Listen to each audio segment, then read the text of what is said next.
இருக்கிறது புத்தளம் பேர்ட்ஸ் வாட்சிங் ஏரியாவுக்கு வந்திருக்கிறேன்.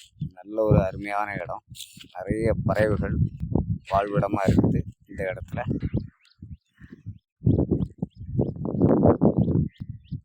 தூரத்தில் ஃப்ளமிங்கோ பறவைகள் உணவு தேடி கொண்டிருக்குது. அதை இன்னைக்கு வீடியோவாட்டு எடுக்கலான்னு நினச்சிருக்கிறேன். பார்ப்போம். ஸ்டாண்டு, கேமரா எல்லாமே கொண்டு வந்திருக்கிறேன்.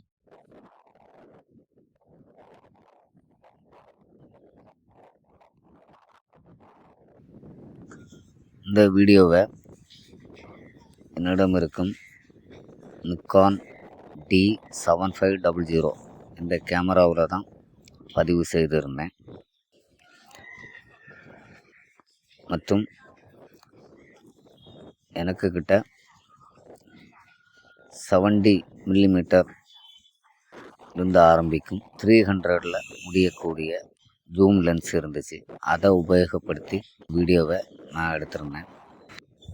இந்த இடம் கன்னியாகுமரி மாவட்டம் புத்தளம் என்கின்ற பறவைகள் வாழ்விடமாக இருக்கக்கூடிய அந்த இடத்துல உப்பள பகுதி இருக்குது, உப்பு தயாரிக்கக்கூடிய பகுதி. அந்த இடத்துல தான் அந்த வீடியோவை நான் பதிவு செய்தேன்.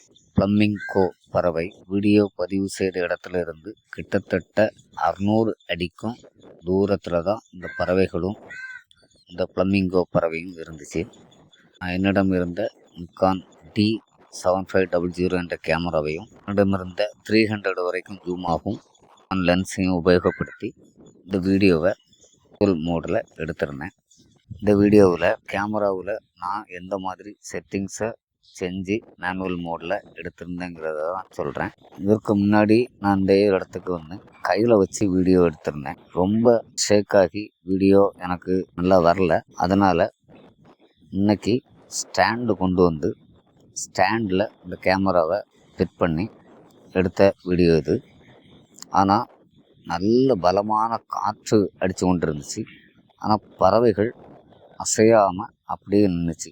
என்னுடைய கேமரா கூட அவ்வளவு ஸ்டாண்டும் வச்சும் ஷேக் ஆகிக்கிட்டே இருந்துச்சு. நான் ஸ்டாண்டை ஒரு கையால் பிடிக்க தான் செஞ்சுருந்தேன். கீழே வச்சு ஒரு கையால் ஸ்டாண்டை கேமராவோடு சேர்த்து பிடிச்சிருந்தேன். அதனால தான் லைட்டாக ஒரு ஷேக் இருக்குது.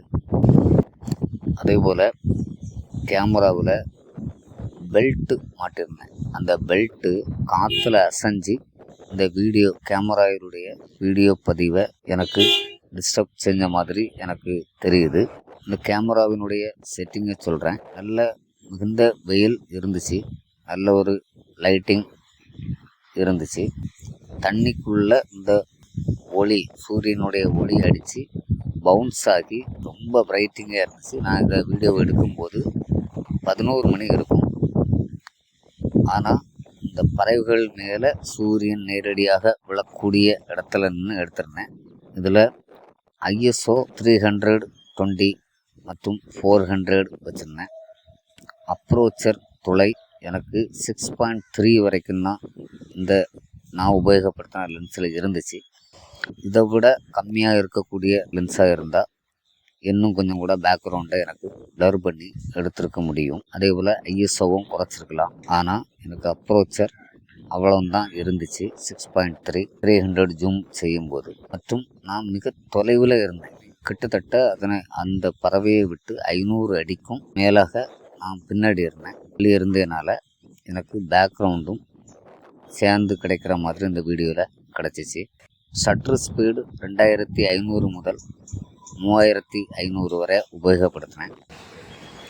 ஷட்டரின் வேகத்தை கூட வச்சு எடுத்ததுக்கு ரீசன் என்னென்னா, அந்த பறவைகள் நிலையாக நிற்கிறதில்ல. இது பறவைகளுடைய அசைவுகள் நிறைய இருக்கும். அதனால்தான் இந்த அளவுக்கு ஷட்டரின் வேகத்தை கூட்டி வச்சு எடுக்க வேண்டி இருந்துச்சு.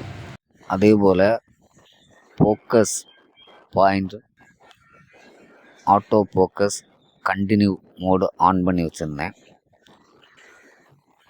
அதுக்கப்புறம் இது பறவைகள் பறக்கும் அப்படின்னு நான் நினச்சிருந்தேன்.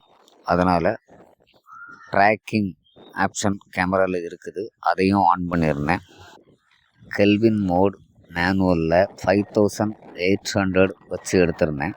இந்த வீடியோ பதிவு பறவைகளை புகைப்படம் எடுக்கணுங்கிறது எனக்கு நல்ல பிடிச்ச ஒரு விஷயம். அதனால தான் என்னுடைய அனுபவத்தை இந்த வீடியோவாட்டு உங்கள்கிட்ட பதிவு செய்திருக்கேன்.